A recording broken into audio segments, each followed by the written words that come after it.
You're now watching the Mike Missanelli podcast on the BetRivers Network.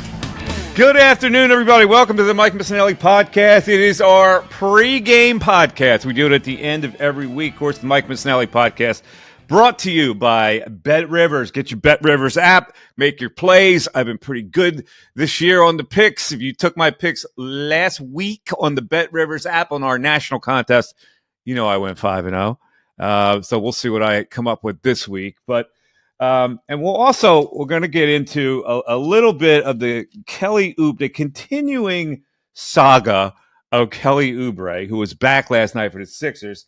And also in Mike Unleashed, headline in today's Inquirer said the following: Berks County woman named Time Magazine Person of the Year.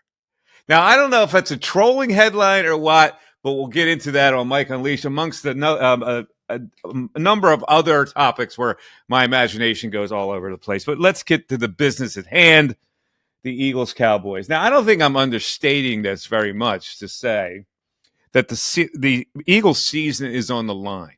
And what happened last week, the ass kicking that they took from the 49ers, has made people rethink this entire season, not only nationally, but in Philadelphia as well. That was a kick in the pants for Eagle fans because I think the conclusion was, oh, no, they're not of that echelon to maybe get to a Super Bowl. But hope is still alive. The season is on the line in this context. If the Eagles win, they still have a beat on that number one seed. And if they host the NFC title game, it'll be here. And that's pretty formidable to beat the Eagles here. Even if it's the 49ers who did it earlier. But in revenge, maybe it's different. Now, if the Eagles lose this game, that puts them obviously in a precarious situation where 3 losses could be the number of losses for all the contenders. Now, I don't think it'll be for the Dallas Cowboys. I see a loss or maybe even 2 on their schedule coming up because they play some tougher teams. 49ers have one tough game left. It's against the Ravens. So if the 49ers win out and the Eagles lose this game and then win out, which I think they will because they have Seattle, although that could be precarious as well. But if they do win out, of course, we talked about it last week. The perils of losing to the 49ers in that game at home last week was that the tiebreaker now belongs to San Francisco. And if you're going to be in an NFC title game, you got to win that game in San Francisco, which I do not think they will be capable. All right, so let's look at the Dallas Cowboys, because for me, I go, my first inkling is, can the Eagles actually beat the Cowboys twice? Now, the Cowboys are rolling pretty good. I know their schedule's been weak, and we'll get into that in a second. But I started to ponder, and I said to myself, when was the last time the Eagles beat the Cowboys twice? Because I couldn't really think of it. And I went back in time, and I found out that it was 2011. 2011 was the last time they beat them twice in a season. Now, if you look at the history, they did whack them for that period of time. But Andy Reid had the really good team with Donovan McNabb as the quarterback. They beat them repeatedly twice. And let's see, I got it right here. They beat them. Hold on a second. Why is it with my phone, the notes, when I get my notes thing, it always goes backwards. What is the story with that? I had it right in front of me, and the notes portion, my notes segment goes backwards, and it goes all the way to the end. All right, here it is. Eagles won twice in 2011. They won twice in 2006, 2004, 2003, 2002, 2001, and 2000. They swept the Cowboys, but this is a different era. So that, to me, when I look at this series, I go, it doesn't really matter how good one team is over the other. They usually split. You look at the NFC East, and you go, okay, they beat the Giants twice. They beat the Commanders twice. And Cowboys, they had to probably split with them. I mean, we look at it every year. We say the same thing. So am I saying the Eagles can't win in Dallas? No, I think they can win in Dallas. I don't know how to measure the Cowboys. So let's get into some facts and figures with the Cowboys and figure out whether the Cowboys are as good right now as they're being talked about. All right, or whether they're better than the Eagles right now. I know the 49ers are better. I'm not so sure I'm ready to commit that the Cowboys are better. Now, the Cowboys are 9-1 versus teams 500 or under. They did beat the Seattle Seahawks when they were a game over 500, so that goes into the checklist. They're 9-1 against teams 500 or under. They are undefeated at home over the last 14. That's significant. They play well at home, but who have they played in those 14 games at home? You'd have to go back and look at these games. Let's just say for the record that they are pretty formidable at home. Dallas has now won 4 in a row. They have won 6 of the last 7. They have scored 40-plus points in 4 straight games. Their offense is formidable. That is why their offense is ranked number 1 in the NFL. And Dak Prescott, who we have sort of put under the carpet all year, has suddenly emerged as a bigger MVP candidate than Jalen Hurts. This is what happens when you lose a game and you get waxed. And you get waxed on national TV. People go, hey, you know what? They're not as good as I thought, nor is that quarterback as good as I thought. His record speaks for itself. Had you not run into that team last week, you would still be talking about how good he is, how clutch he is, what his record is with the Eagles as a starting quarterback, what his record is when he trails by 10. He always seems to bring them back. But now they're looking at it like, well, I don't know about this team. All right, let's continue. Dak Prescott, 26 TDs. That's tied for second most in the league. He has the lowest interception rate in the league. He's only got 6 interceptions. The one thing we can always count on with Dak is that he'll give you the ball. He'll turn it over. But he hasn't done it this year. Meanwhile, the Dallas defense, even though it's against lesser teams, is ranked 4th, while the Eagles are ranked 24th in the league. Let's be honest about the Eagles defense. And this was what was exposed last week. When the Eagles do not get a pass rush, their back 7 isn't very good. And this is a hard realization to come by because the Eagles have left themselves adrift at the linebacker position. This week they signed Shaq Leonard. Well, they're going to shoo him into a lineup right now. This is the 3rd guy they're going to have to shoehorn into the lineup. Byard was shoehorned into the lineup. Leonard's going to be shoehorned into the lineup. And who am I missing? The other cornerback. Come on, man. Come on, Darren, help me out. The other guy they acquired this year. I'm drawing a blank. Bradley Roby. Okay, so that's 3 guys. They've had to stick in there to fill in deficiencies. And when you keep doing that against good teams and you're trying to limp to the finish line with guys you're throwing in there, you're in trouble.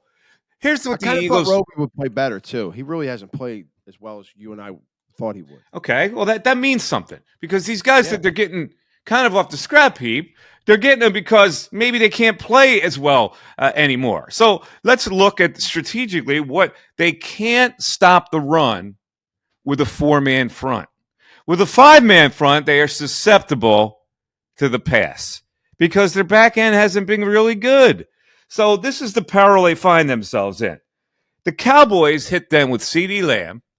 Brandon Cooks is on a roll. The tight end has been amazing, and the Eagles can't cover tight ends. And so this is a precarious spot for them at this stage. Dak Prescott last week, 299, 3 TDs, 115.8 rate last week versus Seattle. He's thrown only 2 interceptions over his last 6, and he's had 20 TDs. He's playing at a high level. In the first game against the Eagles, he was good. 374 yards, 3 TDs, 115.2 rate in that game. But they sacked him 5 times, and he was only 6 for 15 on 3rd down. The Eagles have to get pressure on Dak Prescott in this game. And we'll see how they should strategize this game. Sean Desai wasn't very good last weekend against the 49ers. The 49ers found out a way to beat whatever he was doing. And so we'll see what's going on with the Dallas Cowboys this week. CeeDee Lamb had 17 targets last week. 12 catches, 17 targets for CeeDee Lamb. 116 yards and a touchdown. He's been unstoppable. And Purdy last week versus the Eagles with 148.8 rate. So that's indicative of how the back end is not holding up their end of the bargain. I think this game, I hate to say it, I don't think they'll win this game. Um, I think they'll cover. I think it'll be close. I think it'll come down to a 1 or 2 point game at the end. But I'm looking at the matchups in this game, and I do not like them. Hurts was not good on third down last week. His rating was not good last week. He lost a little luster last week. Now, I don't know if he can bounce back because the 49ers they just terrorized the Eagles last week. I don't know if this Dallas team can terrorize the Eagles down there like the 49ers terrorized them last week. They did, I was glad to see, go back to the slant to A.J. Brown. And he caught a lot of balls last week. They went back to the slant. I love the slant. And Dallas Goedert is back now for the Eagles. That will make their offense a little more well-rounded. He is so important to what they do. You saw without him the last couple games, their offense looks befuddled. So him being back in there is going to be a big part of that. Now, Micah Parsons. Oh my God. Did you look at him last week? He was a monster man last week. So obviously you got to keep him off the quarterback. Bland last week got baked a little bit by DK Metcalf. That's a good sign. Deron Bland's been playing great football. Maybe he does it in this game. And of course, the Eagles' running game last week was non-existent to the point now.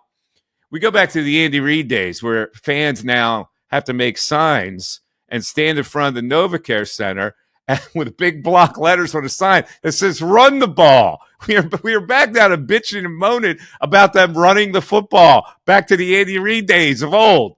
So all of that is in the mix. It is a must-win game for the Eagles if you think that you can have an edge in the NFC playoffs. I don't think this team is good enough to beat the 49ers in San Francisco. I think they may be good enough to beat the 49ers at home in an NFC title game. But if they don't win this game, we're opening up that window to the first possibility where they would have to go to San Francisco. All right, let's bring in producer Darren. Darren, your thoughts. Well, look, this is a game, and Jalen Hurts has won a lot of games for them. We talked about his record with double digits, being down double digits, coming back. This is a game I'd like to see Jalen Hurts put the team on his back for 4 quarters and ball out like he did in the Super Bowl. Really haven't seen a 4-quarter Jalen Hurts since the Super Bowl. I'd like to see that on Sunday. Goddard back's huge, man. That really allows them to do so much more offensively. The more I think about and looked at that San Francisco game last week, man, they just looked exhausted. They were shot in the second half. So on top of the injuries, I can't see Nicholas Morrow on the field on Sunday unless he absolutely has to be. He was so bad. I have never seen a linebacker play that poorly in an Eagle uniform in the longest time. I'm sure there was someone worse, but he was so bad. He was whiffing, out of position, running backwards. He just so there's a lot of correctable mistakes that happen. I think the Dallas defense is one that can be gotten. Brand's getting a lot of. He set the record pick sixes. He's a lot like Tavon Diggs in that he's a big play guy. In fact, Dan Quinn's defense is built around guys to make big plays at big moments. But he's a guy who gets beat all day on double moves. I'd love to see them go after him a little bit because I think you can attack him, and if you ride him the whole game, I think he'll give it up. I also would like to see, and I'm not going to do it. I don't care about quantity of runs so much anymore. It's just a little scheming. The Eagles' offense has gotten so predictable for me. I know every time they're going to run that quarterback draw in the red zone. It's so obvious, and they just, even a lot of the route running is very, very predictable. I'd like to see them use a little bit more misdirection. Change it up a bit. And I don't really blame Desai last week at all. I think he was undermanned, and I think the whole team really was it was really just exhausted. Really just they were shot, man. So I think that they'll play well. I think it's going to be a close game. They had their manhood handed to them last Sunday in a brown paper bag. Here you go. Here's your coupons. Goodbye. When that happens to an NFL team, especially a team like the Eagles that has a lot of veterans, has a lot of pride, has a lot of talent when healthy, I think they will come out of the gates pretty strong on Sunday night. And I want to see Hurts. I want to see him put the whole team on his back for 4 quarters. I think he will. I think the Eagles win a really close game. It's going to be one of those, like most Dallas games, man. Every Dallas game, I got the knots. I can't sit. It's just every game against that team. And it's a good thing. But I will say this. I want to add about Prescott, because the key to Dallas is Dak. He's having a phenomenal year. You talked about the numbers. He's only thrown 6 interceptions this year. There's only 2 regular starting quarterbacks in the entire league that have thrown less than him. And that's Lamar Jackson, who I think's thrown 5, and your offensive rookie of the year, C.J. Stroud in Houston. They're the only guys who've thrown less interceptions that are regular starters. All right, let me ask you a question about the Desai being undermanned. What makes you think he's not going to be undermanned this week? Well, hopefully you got Cunningham back. Shaq Leonard, I don't know what he's going to give you. He's going to give you more than what Morrow gave you or can give you. Yeah? Yeah. You think? Absolutely. I don't know that you could say that. Mike, I would give you a shot right now over what Morrow. Listen, I get it that they're desperate. They've got this guy who didn't play well the last time he's played football, and they're going to throw him in there. And listen, I know they're desperate. They don't have another guy. Yeah. So they got it. They got to stick him in there. But I can't say that he's going to have any kind of an impact. I don't know that he will. I just think he'll give you a little bit more. At least he's a smarter player. He understands the game. Okay. He won't be out of position like Morrow. Okay. And when he makes the tackle, he will wrap. That's all. That's all well and good. I can see Dallas scoring a lot of points in this game. That's what they do. So could I. So can the Eagles outscore them? Is what I'm asking you down there. Yes, I think they can. I think with God healthy, the offense, he opens up so many more things for that offense to do. He gives them the whole field. They're very one-dimensional. It's very easy. No, I don't say it's easy, but it's a lot easier to defend the Eagles right now when they don't run the ball, not running the ball well, and you've got the 2 great wideouts, but that's it. You umbrella them. You keep everything underneath. And if you're a team like the 49ers, and you've got a front 7 that you could just throw at the quarterback and the running backs all day, it makes life a lot easier for you when you have no one to attack the middle of the field. All right, let me just let me throw a bone the Eagles way, because I want to give as many facts and figures that benefit the Eagles as possible, because I know people want to be optimistic about this game. Those last 4 games, they've scored 40-plus points. Have been against Seattle, Washington, the Giants, and the Rams. That's not a great accomplishment, okay? That level of competition doesn't really tell me that they're going to score 40 against the Eagles. But they are very formidable. Now, let's get to the crux of this thing and the either-ors.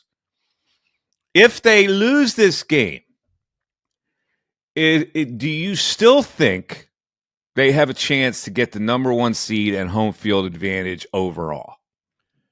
Only because like I've been saying all year, if they need them, the last 4 games are cupcakes. Seattle might be a little tough because it's always difficult to win in that stadium. They have a good home field advantage. But yes, I do. And it also depends on how they win. You're not answering the question. You're telling me they have cupcakes. I know they have cupcakes. Look at the other team. That's what it depends on. At that point, if the Eagles lose on Sunday, it's no longer about them. It's about what the 49ers do. Yeah, and I think that I don't know that they're going to run the table. I also, my feeling on the Eagles the rest of the way too. So you think the 49ers will lose to the Ravens? I think they very well could. Yes. Well, very well could. Everybody very well could. Well, that game's. What does very well could mean? Will they lose to the Ravens? Yes. Okay. All right. Yes, I got to pin you down every now and then. But I want to say one other thing, though. Like, it all depends. My feeling on this Eagles team right now for the rest of the season is going to depend a lot on how they play on Sunday. Even if they lose, and they lose 24-23, 27-23, and it's, comes right down to it, I'll feel a lot better. If they go down there and they lose or get their doors blown off or they look exhausted or shot again, it might be time to, like, oh, what's the easier path just to get to the NFC title game at that point? All right. That Ravens game for the 49ers is in San Francisco. Oh, I thought it was in Baltimore. Okay. I still feel the same way. Baltimore's a good team on the road. You still feel the same way? Yes. I think. Okay. I love you because I can tell your fandom comes out of your pores. I really do. You're the fan, and I'm the guy who looks at it logically, like, maybe it's not going to happen. Where now, could they beat the 49ers there in an NFC? I guess anything's The possible. Eagles? The 49ers in that game, what set the line for that game? NFC title game. It's in San Francisco. It's the Eagles going there. What do you got? If Niners are probably 5.5, 6. You think it would be that high? I would 5.5. Yeah, in San Francisco. Okay. Yeah, I don't. See, by the way, I don't think this is what I'm up against. See, sometimes reality pounds me over the head. And I go, the people that were saying last, well, the Eagles really don't have to win that game. And I'm going, oh, no. See, I look at the bigger picture. And the only thing that matters, there's a lot of people in Philadelphia who look at the Eagles, oh, well, they're getting disrespected nationally, blah, blah, blah. Yeah. They're not getting disrespected nationally. They're getting disrespected as a Super Bowl contender nationally. Everybody knows the Eagles are a good team. They're one of 3 teams in the NFC that's formidable, with Detroit trying to get into that pack. But we're evaluating the Eagles on what the big picture is. They were in the Super Bowl last year. Are they good enough to get there this year? And to answer that question, you have to extrapolate data. And you have to look at, okay, if they're going to get to the Super Bowl and they lose against Dallas and they have already lost against 49ers, they would have to beat the 49ers in San Francisco. This is what I look at. And I don't look at the rest of the season. I don't look at the cupcakes they have to play. I look at the last game they would have to play. Right. Well, look, I think you're 100% right, but I think you're giving the national media a little bit too much respect. These national guys, 2 weeks ago, Mike, they beat the Bills. There was not a single national, whatever you want to call them these days, that didn't say Jalen Hurts is a bolt lock for MVP. They lose that game. Now it's not even so-and-so or Jalen. Now is it Dak or Purdy? But hold it. That game is a window into the soul of a franchise. Why? You just can't look at that game and say, "Oh my God, they're not giving us respect." Right? You can't. No, I don't believe that, because Prescott got his doors blown off by the 49ers a month ago, and he was out of the conversation. And now it's him or Purdy. Hurts is not even in the conversation now, because they over one loss. One loss that really was not. It's not like Jalen was horrible, and that's why they lost the game. That's why, I mean, these national guys, they go week to week, dude. Week to week. All right. This is why you provide a good balance, because you're all about the Eagles pennant sticking out of your buttocks. But I like it. All right. So there you go. So it's the Eagles and Cowboys. People, I've run into at least 15 people in various, like at a CVS, at a grocery store, wherever I've been, getting a haircut. People have asked me, well, what do you think? What do you think of this? And I go, I don't like them this week. I don't. And it's only because I can't admit this is a good Dallas team. I can't imagine this good Dallas team would lose to the Eagles twice. The law of averages tell me they won't lose twice to the Eagles. So that's why I got to look beyond. And in the great beyond, it's okay. Now, how do they deal with being tied with the 49ers? So that's what I look at. Maybe that's wrong, and maybe I should be more of a homer. But that's why I did the research. When's the last time the Eagles beat the Cowboys twice? It was 12 years ago, for crying out loud. Because every year we look at the schedule and go, okay, they're going to split with Dallas. Why? And so this year's different? Or the Cowboys are good, and the game's at home, and it's a Sunday night? All right. Close game. I like the Eagles to cover. If I'm a betting man, I would take the Eagles on your BetRivers app. I like it. They're getting 3. 24-23, Eagles. All right. It is time for picks of the week. I don't like any of the games this week. I really don't. And I usually pick 3. And there's no college game except for Army, Navy. So I'm out on colleges, where it's just my field of expertise. And I'm going to go with 2 NFL games. Only 2, folks, this week. I apologize, but these are the only 2 I like. I am going to take the Bengals over the Colts. The Colts have been playing pretty good football. The Bengals are only a 1-point underdog. I mean, that tells me a little something. The Bengals are bad right now. They don't have a quarterback. They struggle. I'm going to take the Bengals to defeat the Colts, who get so up and down. I can't count on Gardner Minshew from week to week. So I think that's good value. The Bengals +1. I think they will win the game outright. Let's move on to the 49ers and Seahawks. Boy, 49ers spilled the bucket last week. Now, I know the Seahawks are formidable. They're not as formidable as the Eagles. I can't imagine on a come-down week that the 49ers are going to beat the Seattle Seahawks by 10.5 points. The line tells you that they will, but I'm going to gamble and take the Seahawks to stay within 10.5 of the 49ers, and those are my two selections for the week. Mike, I think we have been on the same game for anywhere between 4 and 6 times this year, and we're undefeated. We've never lost when we're both on the same game. And I also like Seattle plus the 10.5. Look, this was the emotional. That was the game for the 49ers. And, and it's a home game. Now they got a lighter schedule now, lighter team coming in. Divisional opponent knows them a little bit. 10.5 is a lot of points. I also like the Seahawks a lot. Another game, and I don't usually take dogs. It's just 2 dogs for me this week. I like Denver +3 at the Chargers. The Chargers are 5-7, and all 5 of their wins are unremarkable. They just won 6-0 in New England. I can't believe Brandon Staley still has a job. It is astonishing to me. And Denver's playing well. They lost last week, but I think they won 4 in a row prior. You're going to give them 3 points against a team that has to fight to get across the other side of the field and can't stop anyone. I'm taking Denver plus the 3. So Seattle plus 10. All right. Denver. There you go. There are selections for this week. Again, use your BetRivers app wisely. I kind of I miss college football season. I know, but these bowl games are always all messed up.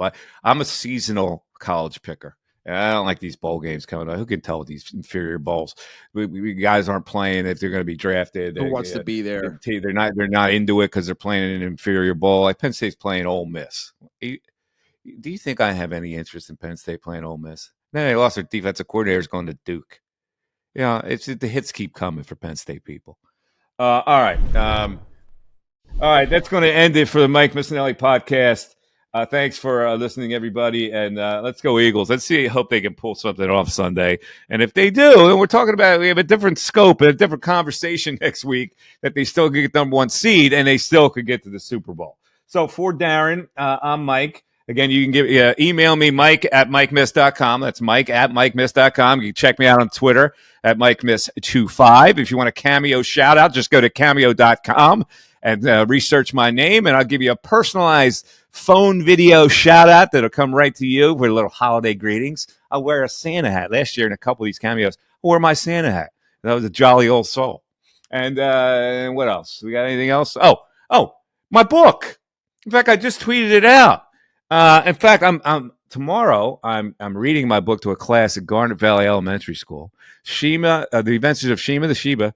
It's a great little Christmas gift for your little one. If you want to do something educational, if your little one just started to learn to read, or if you enjoy reading to your a child who hasn't yet learned to read, it's a great book about my dog. It's written by my dog through my brain. And I sent out the link today. You can go to Amazon.com or BarnesandNoble.com. It's The Adventures of Shima the Sheba by Mike Missanelli. Make for a great gift. I think you'll really enjoy it. I was really proud of it. My illustrator did a great job, so I'm proud of the book. So take a shot. Listen, any reading material is great for your kid.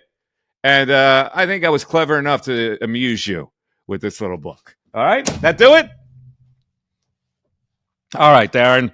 Have a great rest of the night, everybody, and have a great weekend. And we'll talk to you on Monday morning following the big Sunday night game with the Dallas Cowboys. Take care, everybody. We'll talk to you later. Bye-bye.